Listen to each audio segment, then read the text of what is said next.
article. Well, there's a bill sitting on the governor's desk to do away with the standardized test requirement in Washington state for students. That means no more statewide tests in English and language arts, math and science in order to get a diploma. Back in 2016, we reported students in our state are tested more than almost anywhere else in the nation. Even a group of parents joined NAACP leaders at Seattle Public School headquarters that year, hoping that administrators would fix the testing system, arguing it's excessive and unfair. Started with the WASL, and then we ended up with the MAP. They just keep adding tests but not taking any away. Our schools are not being funded, and it really worries me when a test like this Smarter Balance Assessment is being used to ration resources. The testing needs to be changed, seriously.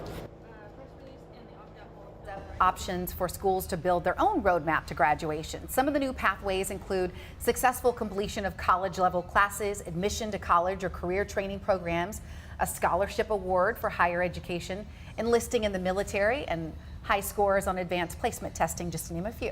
If you want to see the full list and get more information, you can text the word TEST.